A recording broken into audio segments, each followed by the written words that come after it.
गोंदिया जिल्ह्यात पहिल्यांदाच 25वी tag of war रस्सीखेच स्पर्धा जिल्ह्यामध्ये सुरू झाली। यामध्ये 13, 15 आणि 17 वयोगटाच्या मुला-मुलींचा समावेश करण्यात आला असून राज्यस्तरीय स्पर्धा ही प्रथमच गोंदिया जिल्ह्यामध्ये आयोजित करण्यात आली आहे। रस्सीखेच ही स्पर्धा पुरातन काळापासून खेळली जात आहे। महाराष्ट्रासह देशभरामध्ये सुद्धा ही स्पर्धा प्रसिद्ध आहे। हा जुना खेळ प्रकार असून महाराष्ट्रासह इतर देशांमध्ये सुद्धा हा खेळ खेळला जातो। या खेळाला पुन्हा आता ऑलिम्पिकमध्ये समाविष्ट करण्याबाबत प्रयत्न सुरू आहे। येणाऱ्या काही दिवसातच हा खेळ ऑलिम्पिक स्पर्धेमध्ये सुद्धा समाविष्ट होऊ शकतो।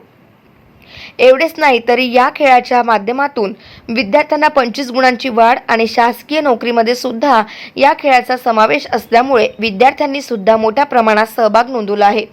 गोंदिया जिल्ह्याच्या क्रीडा संकुल येथे 25वी अंडर 19 राज्यस्तरीय टॅग ऑफ वॉर स्पर्धा ही सुरू झाली असून या स्पर्धेमध्ये महाराष्ट्रातील विविध जिल्ह्यातील स्पर्धा जवळपास 500 स्पर्धक समाविष्ट होणार आहे।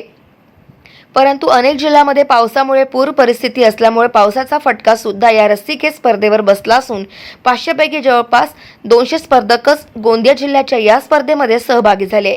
रस्सीखेच स्पर्धा ही मोठ्या प्रमाणात पुरातन काळापासून सुरू असून शिस्तबद्ध पद्धतीने या रस्सीखेच स्पर्धेचं आयोजन करण्यात येतं। पहिल्यांदाच गोंदिया जिल्ह्यामध्ये अंडर 19 स्पर्धा आयोजित करण्यात आली असून या स्पर्धेमध्ये भाग घेणाऱ्या विद्यार्थ्यांना 25 गुण खेळाडूंना दिले जातात।